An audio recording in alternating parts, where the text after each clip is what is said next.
cordial greetings. I'm Janet Booth, a professional astrologer from West Hartford, Connecticut, and welcome to my program on astrology called Looking Up. We've entitled this episode Sultry Summer 2019, and we will be talking about summer, but since this is being taped for the June show, we might talk about a few things that happened before the summer solstice on the 21st. So, you know, it just rhymed or alliterated nicely to say sultry summer, and I'll go into why I'm saying that. So the first thing I want to say is probably some of what I'll discuss today. We talked about earlier, maybe the December 2018 show, as we were looking ahead to all of 2019, but there's so much to talk about that, you know, certain things we can put later into the year and talk about in more depth. So that's what I'm doing today with our summer months. And in New England, we really look forward to summer because, you know, winter, boy, that's another whole topic. So one of the main things that I'm sure I talked about in looking at the whole year of 2019 was one of the most important, what we call aspects or angular connections between two major planets, and that is big Jupiter, that kind of amplifies anything that it's in contact with, and Neptune, which Neptune has many associations, but some of them are fogginess, confusion, things aren't clear, or it's the planet of unreality. You know, we have Saturn as the planet that's very much about what is real, what are the facts, and Neptune, it's slippery, you know, that god of the ocean. Everything's really spread out. So we have, throughout the course of 2019, 3 instances of Jupiter making this 90 degrees called square, kind of like at cross purposes with Neptune. And we've had one go by already, and we've got the second one is June 16th, a little before that summer solstice, and then the third one will be the 21st of September, just about at our fall equinox. But this one in June has some sort of extra push that it's being given when quicker planets connect to that 90 degrees, and sometimes they're going to make it into what we call a T-square, which we could say sometimes represents trouble or could represent a turning point. So when we think in terms of, are we being told the truth about things at this point? At least I can speak in terms of America, because I don't know what's going on in all these other places in the world, but oh, well, this is interesting too. Jupiter is the main planet about international relations. So we might even say that there are opportunities and instances of confusion in international relationships right now. And we will find that Mars will come in and kind of put pressure on both points of Jupiter and Neptune right around the 4th of July and the weekend following that. And, you know, Neptune, one of the things it's associated with is stepping outside of normal thinking reality through the use of, let's call them recreational drugs or alcohol use. So I think that be very careful if that's something you indulge in. And if you're on the roads around that busy 4th of July, 5th, 6th, 7th, all in that time frame, watch out, drive defensively. People on the road might be not in their best state of mind, okay? Now we had the planet Uranus, which usually brings things out of the blue, like surprise. It rolls lightning and electricity. And that was making a harsh connection with Jupiter on June 6th. And then Mars connects to that July 11th. So all of that kind of early time frame of July is kind of precarious, has some extra accident potential, things like that. And it's made a little bit more I don't know, I'll use the word precarious again, but I would say there's a certain intensity that comes in the 2-week period between eclipses. And we have an eclipse new moon on July 2nd and an eclipse full moon on July 16th. So this rough week in July that has its roots in some things that were exact in June, but still reverberating. You know, those slow planets, they don't move out of that 90-degree position very quickly. So they might be at 89 or 91. It counts the same. So in that 2-week period in July 2nd to the 16th, kind of extra difficulties might come up, okay? Now another thing is, if we back up to June, we've got Mercury and Mars traveling together, and Mercury rules ground transportation as well as communication. Think of Mercury, the messenger of the gods. He was running around with little wings on his feet and his hat, and he was, you know, messengering for the gods. So anything having to do with communications, middle of June period, is going to seem very rushed. And people are going to tend to drive even more quickly than they might ordinarily drive. And I'm just going to peek and see. Yep, at the summer solstice, they're only 1 degree apart. And at these eclipses, okay, July 2nd, they're 3 degrees apart. And by July 16th, they're 8 degrees apart. That's still very close out of the 360-degree circle. So you might even say from mid-June into mid-July, we've all got that tendency to be lead foot. And not only that, but to be blurty, to speak before we've thought things through, to be too hasty in what we say, to leap to conclusions. So that's something very much to watch out for. And when we talk about joint financial matters, the economy, the markets, those are related to Pluto. And this Mercury and Mars are lining up right across from Pluto in this June 16th, well, 18th, the full moon, the 17th, staying kind of in that opposition alignment through the summer solstice. So that means it can impact into the whole 3 months of the summer season. And we might find, again, people leaping to conclusions about financial matters, being quick on the trigger about sales of stocks or purchases of stocks. I think this adds to the overall market volatility that we've been seeing here in May, and I'm taping this May 15th, and this week has already been pretty roller coastery. It even started last week. So, and a lot of that was related to tariffs, interactions with China, things like that, international monetary matters. So that's kind of hairy. And let's see, Mercury is making a difficult interaction with that confusion Jupiter-Neptune, and that will be in effect at that solar eclipse July 2nd. So this is a very good time for you to slow things down a little, breathe. You know, Mercury rules the breath and really the senses, the perceptions, things we have 2 of because it's a ruler of the sign Gemini. So think twins, 2 eyes, 2 ears, 2 lips, 2 nostrils, 2 hands, 2 shoulders, 2 arms. It rules all of that. So think things through, discuss things, try to do it without being argumentative. Oh yes, Mars can be a planet of anger. You know, it's named for the god of war. So Mercury Mars can be them fighting words. I think we're going to see some of that.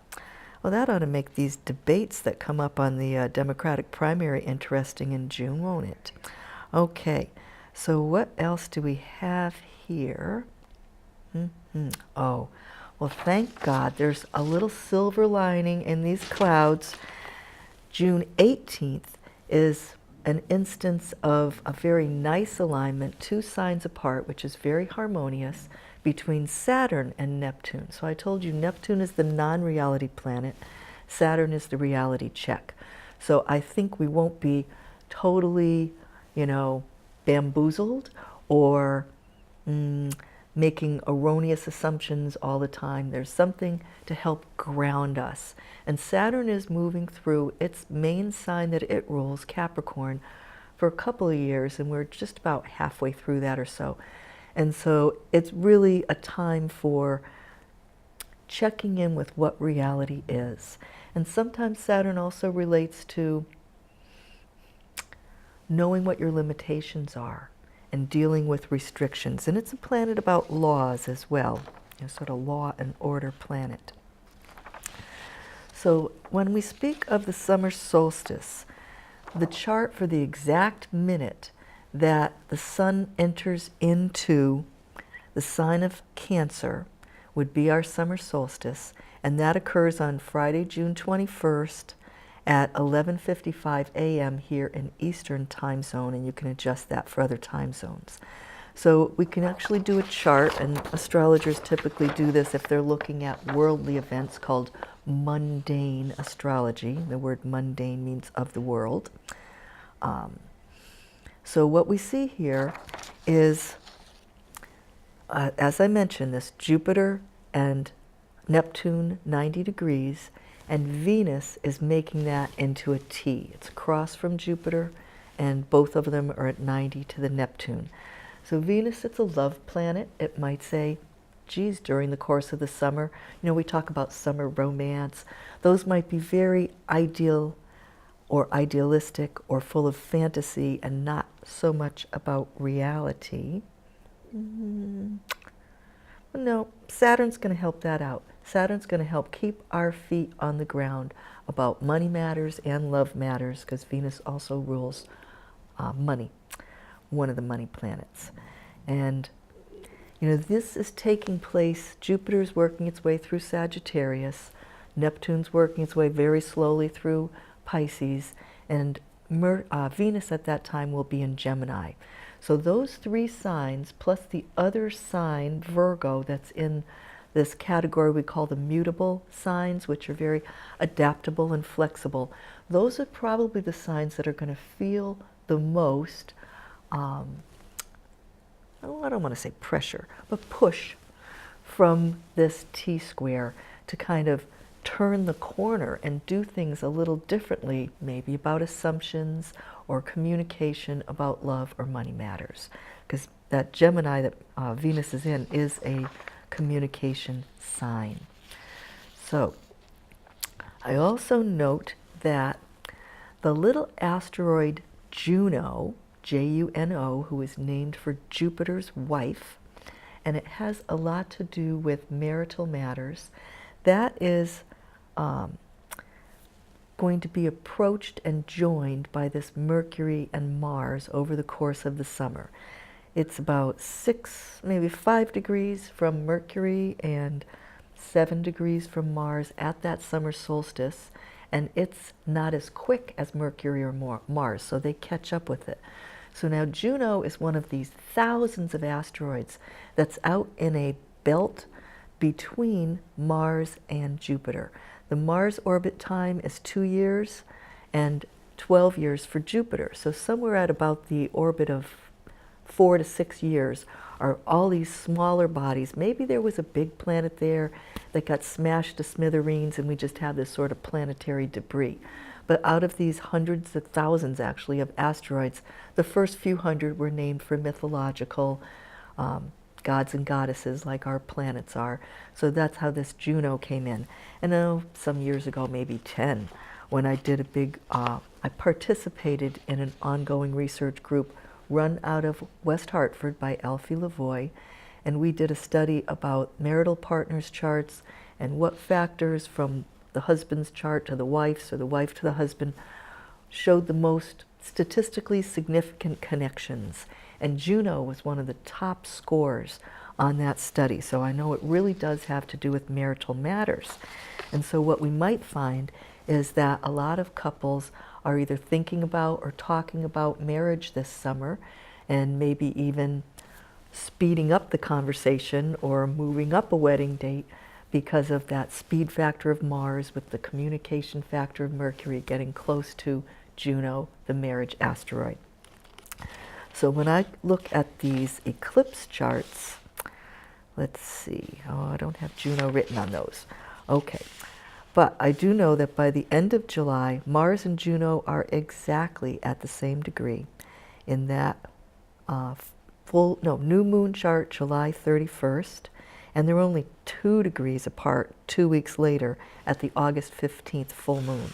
So you may find a lot of people between July and August either planning their wedding for another time or actually taking that leap, tying the knot.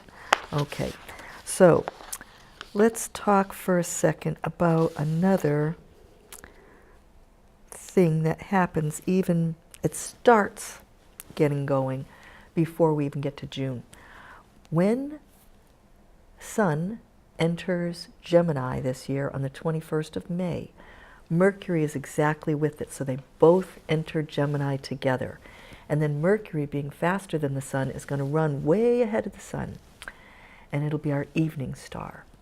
And then it's going to go into that retrograde phase, meaning it appears to move backwards. It appears to stop at a certain degree in the zodiac and move backwards for about 3 weeks, then looks like it stops again, and then comes forward through the zodiac again. And this is an optical illusion because we're in motion and so's Mercury.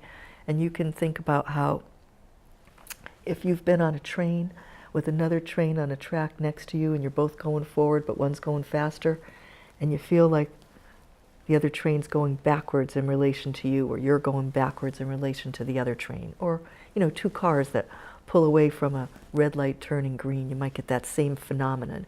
It's a speed motion differential optical illusion. So Mercury, when it goes retrograde, it's really famous for mix-ups in communication or things that we have to stop and look at again or review and revisit or redo. And when we're talking about how Mercury and Mars are spending a lot of time together this summer, Mercury meets Mars when it's going forward. It's going to meet Mars when it's going backwards again and forwards again. I'm pretty sure that's correct. I did make some notes about when you can try to see them because Mars is pretty easy to spot. It has that reddish hue. Mercury is very bright but very, very tiny. And it's usually so close to the Sun that it's very hard to find. But because it's going to be close to Mars, Mars will help you find Mercury if you want to try to look at them. They sort of like play tag together in the June evening sky. And the moon will be very close to them on the 4th and 5th of June, and that will also help you find them. And then again around the 17th of June, and that is the full moon, you're going to see them both together again. They'll be visible till about 10:30 at night when the sun is setting. So then Mercury moves quickly beyond and then begins to slow down because it's going to have that retrograde. They'll be very close again, the 29th and 30th of June, July 1st, and setting about 10 p.m. by then. And then on July 4th, there'll be a little crescent moon that's going to help you spot them again, but they're harder to find because of the proximity to the sun, and there's more twilight after the sun's just set. So we're going to have that actual backup of the retrograde of Mercury from the 7th of July to the 31st of July. And it moves from the high degree of about 4 of Leo, backs down about 10 degrees to about 24 of Cancer. So if you're a person that's on that cusp between Leo and Cancer, you've got Mercury coming back and forth over your sun 3 times this summer. So the sun is always, how do we want to shine? What do we want to create? Even kind of our personality that we create. And you might be rethinking certain things or just be careful of that sort of leap ahead of yourself potential. Okay. Well, I might as well talk about this now since I have the page out. Other things you can see in the night sky, because, we talk about this show's called Looking Up, but I don't oftentimes talk about, what should you look up in the sky to look for? If you're a late night person, in sort of the more midnightish hours, you'll be able to see Jupiter and Saturn throughout the summer. And I mean, they're probably visible earlier in the evening a little bit, but you know, it gets late. It's light late, and it gets dark late in the summer. So Venus is currently the morning planet, rising ahead of the sun.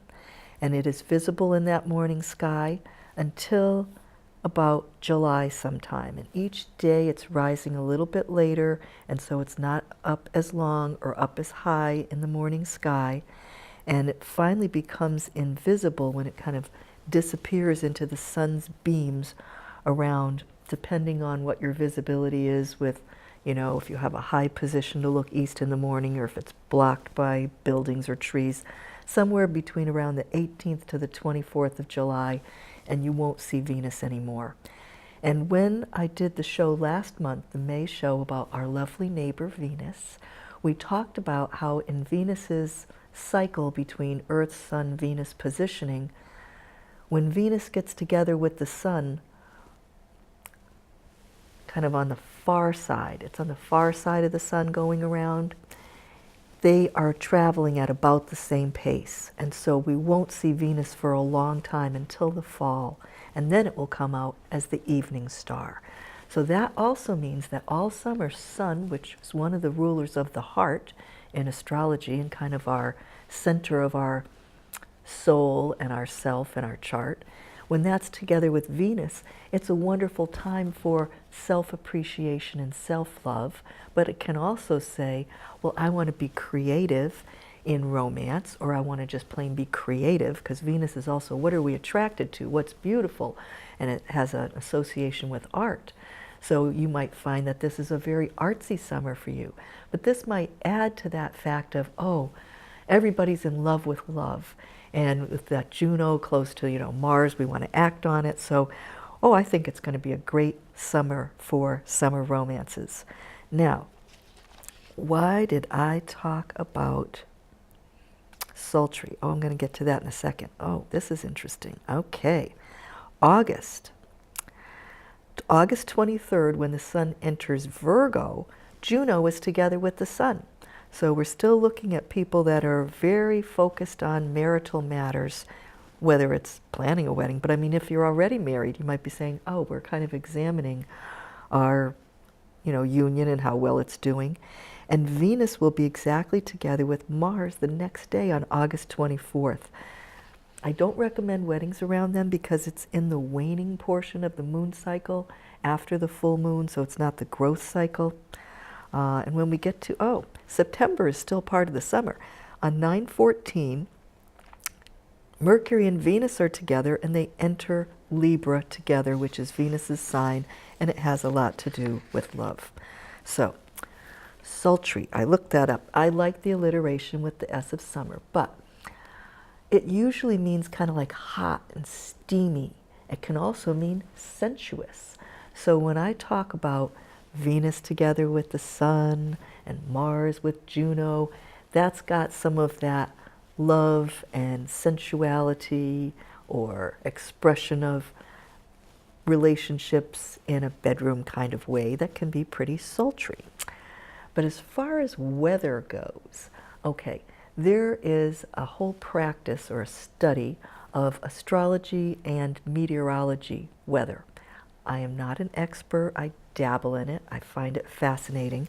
So one of the things I was looking at, you know, last summer, I bet I spoke about heat and fire, because at the summer solstice chart, Uranus was still in the sign of Aries, which rules fire, and Uranus rules unusual and kind of out of the blue. And we had some of the worst wildfires, especially in California, last summer, and that total burning down of the lovely little town of Paradise. So now Uranus has left. Its 7 years of Aries are done, and there was always bad fires during that. It's now into Taurus, and there's a show about that from earlier this spring, I believe. Anyway, Taurus rules the earth, so it might mean unusual things about crops and the earth itself, like earthquakes and volcanoes. In fact, the Hawaiian volcano went off the day Uranus first entered Taurus. So I think that our fire prospects are decreased somewhat. However, that said, Jupiter, which rules big, in Sagittarius, a fire sign, and it's a adaptable kind of wild fire sign. So I do say there's still, heat, yes, a possibility. Of course, it's summer. It's global warming heat, of course, and fires possibly, but I think not the fires like what we had last year. But when we talk about Neptune, it's wet, and it has a lot to do with rain. And at that summer solstice chart, it's connecting with Venus, which also has moisture potentials. Venus in the air sign Gemini whips up the wind with the moisture, which means storms, which means thunderstorms. And if you remember from mythology, Jupiter was the one that hurled his lightning bolts. So I think we can count on some pretty wicked thunderstorms. I think we can also count on, obviously, that relates with tornado capabilities, which is not so often usually in New England, but not unheard of. And then we get into what we call hurricane season, and they start talking about that in August. I mean, September is sometimes a bigger month for that. So one of the techniques from astrology can say, at a certain moment in time, which could be a new moon, a full moon, a solstice, you can make a map of a continent or the world and see where was Venus rising, or where was Jupiter setting, or where was Neptune straight overhead. And there's lines that go on a map, and you won't be able to see these even if you zoomed in. But I'll print these out and I look to see, okay, what's going on in our country. And at that summer solstice, this Venus-Neptune combination that I think has such a steamy potential is connecting just west of New England, but it's close enough to New England, but it's kind of like the Hudson corridor and up towards Montreal. And then when I looked at some of the subsequent lunar charts for the summer, and I see things coming through the same area, like Chiron that can be damaged, has crossing lines with Jupiter, which means big damage, and that comes out. And this is the lunar eclipse, full moon, the 16th of July. Those lines cross in New Jersey, but they're not far from New York. They kind of touch some on Connecticut. We got another Venus and, a Venus line at the August 30th new moon. So there was enough things here that made me think, yep, we've got wetness coming in here. We've had a very wet spring. We're all so tired of rain right now. Sorry, I think we're going to be seeing a lot more rain during the summer. So you might say if we're having a sultry summer, we're all kind of like in a romantic mood, and it's raining, you can't even go out much. So I don't know, watch out, 9 months from this summer, might be another little bitty baby boom. You know what I mean. Okay, so this gives you a few things to help you with your planning for this summer. And I'm sure we'll find another interesting topic to talk about in July, maybe a little more about those eclipses. So stay tuned on Looking Up.